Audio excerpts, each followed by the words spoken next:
ಕರ್ತನೇ, ನನ್ನ ಬಾಯಿ ನಿನ್ನನ್ನು ಸ್ತೋತ್ರ ಮಾಡುವಂತೆ ನನ್ನ ತುಟಿಗಳನ್ನು ತೆರೆಯ ಮಾಡು. ಸೋಮವಾರ 7 ಏಪ್ರಿಲ್ 2025 ಇಸ್ವಿ. ಈ ದಿನದ ವಾಕ್ಯ ಧ್ಯಾನಕ್ಕಾಗಿ ನಾನು ಆರಿಸಿಕೊಂಡಿರುವಂಥ ವೇದ ಭಾಗವು ಆದಿಕಾಂಡ 26ನೇ ಅಧ್ಯಾಯದ 16ನೇ ವಚನ. ಹೀಗಿರಲಾಗಿ ಅಬಿಮೆಲೆಕನು ಇಸಾಕನಿಗೆ, ನೀನು ನಮಗಿಂತ ಬಹು ಬಲಿಷ್ಠಶಾಲಿಯಾಗಿದ್ದೀ, ಆದುದರಿಂದ ನಮ್ಮ ಬಳಿಯಿಂದ ಹೊರಟು ಹೋಗಬೇಕು ಎಂಬುವಂಥದ್ದೇ. ಕರ್ತನಲ್ಲಿ ಪ್ರೀತಿಯುಳ್ಳ ದೇವಜನರೇ, ಶುಭೋದಯ. ದೇವರ ಕೃಪೆ ದಯೆಯನ್ನು ಹೊಂದಿದಂಥವರು ಬಲಿಷ್ಠರಾಗುವರು.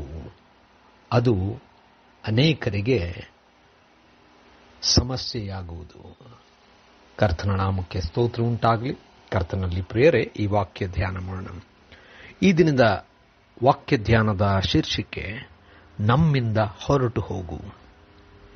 ಕರ್ತನಲ್ಲಿ ಪ್ರಿಯರೇ, ದೇವರು ಇಸಾಕನಿಗೆ ವಿಶೇಷವಾದಂಥ ಆಶೀರ್ವಾದವನ್ನು ನೀಡಿ ಬರಗಾಲ ಇರುವಂಥ ಸ್ಥಳದಲ್ಲಿಯೇ ಇದ್ದು ಇಸಾಕನು ಬಿತ್ತುವಂತೆ ಮಾಡಿ ಬಿತ್ತಿದಾಗ 100ರಷ್ಟು ಫಲವನ್ನು ದೇವರು ಇಸಾಕನಿಗೆ ಕೊಟ್ಟನು.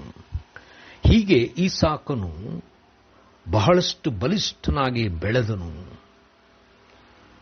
ಅಲ್ಲಿರುವವರಿಗಿಂತ ಅರಸನಿಗಿಂತಲೂ ಹೆಚ್ಚಾದಂಥವುಗಳನ್ನು ಗಳಿಸಿದನು. ಇದು ದೇವರ ಕೃಪೆ. ಇದನ್ನು ಕಂಡಂಥ ಅಬಿಮೆಲೆಕನು ತನಗಿಂತಲೂ ಬಲಿಷ್ಠನಾಗುತ್ತಾನೆಂಬುದಾಗಿ ನೋಡಿ ಇಸಾಕನ ಬಳಿಗೆ ಹೋಗಿ ಇಸಾಕನು ಅಲ್ಲಿಂದ ಹೊರಟು ಹೋಗಬೇಕೆಂಬುದಾಗಿ ಕೇಳಿಕೊಂಡನು. ಕರ್ತನಲ್ಲಿ ಪ್ರಿಯರೇ, ದೇವರ ದಯೆಯನ್ನು ಹೊಂದುವಂಥವರು ಅದ್ಭುತವಾಗಿ ಆಶೀರ್ವಾದವನ್ನು ಹೊಂದುತ್ತಾರೆ. ಆದರೆ ಬೇರೊಬ್ಬರು ಇದನ್ನು ನೋಡುವಾಗ ಬಹಳಷ್ಟು ಹೊಟ್ಟೆ ಕಿಚ್ಚಿನಿಂದ ಮತ್ತು ಭಯದಿಂದ, ನಮಗಿಂತಲೂ ಬಲಿಷ್ಠರಾದರೆ ನಮಗೆ ಅಪಾಯ ಎಂಬಂಥ ನಂಬಿಕೆಯಿಂದ ಅವರನ್ನು ಹೊರಡಿಸುವುದು ಅಥವಾ ಹೇಗಾದರೂ ಮಾಡಿ ಅವರನ್ನು ತಳ್ಳಿಬಿಡುವಂಥದ್ದು. ಆದರೆ ದೇವರನ್ನು ನಂಬಿದಂಥ ಮಕ್ಕಳು ಬಲಿಷ್ಠರಾದರೂ ಬಲಹೀನವಾಗಿದ್ದರೂ ದೇವರು ತಮ್ಮೊಂದಿಗಿದ್ದಾನೆಂಬ ಭರವಸೆಯಿಂದ ಮುಂದೆ ಸಾಗುತ್ತಾರೆ. ನಮ್ಮ ಜೀವನದಲ್ಲೂ ಕೂಡ ಅನೇಕ ಸಂದರ್ಭದಲ್ಲಿ ದೇವರ ಕೃಪೆ ನಾವು ಹೊಂದಿದಾಗ, ಅನೇಕರ ಮುಂದೆ ದೇವರ ದಯೆ ನಾವು ಹೊಂದುವಂಥ ಸ್ಥಿತಿಯಲ್ಲಿದ್ದಾಗ, ಬೇರೆಯವರಿಗಿಂತಲೂ ಬಲಿಷ್ಠರಾದಾಗ ಬೇರೊಬ್ಬರು ನಮ್ಮನ್ನು ತಳ್ಳಿ ಬಿಡುವಂಥದ್ದನ್ನು ನಾವು ನೋಡಿದ್ದೇವೆ. ಇಸಾಕನು ಹಾಗೆ ಮುಂದೆ ಸಾಗೋಣ. ನಮಗೋಸ್ಕರವಾಗಿ ದೇವರು ಸ್ಥಳ ಸಿದ್ಧ ಮಾಡುತ್ತಾನೆ. ನಮ್ಮ ಮುಂದೆ ಯಾರೂ ನಿಲ್ಲದ ಹಾಗೆ ಮಾಡುವಂಥ ದೇವರೇ ನಮ್ಮ ಸಂಗಡ ಇದ್ದಾನೆ.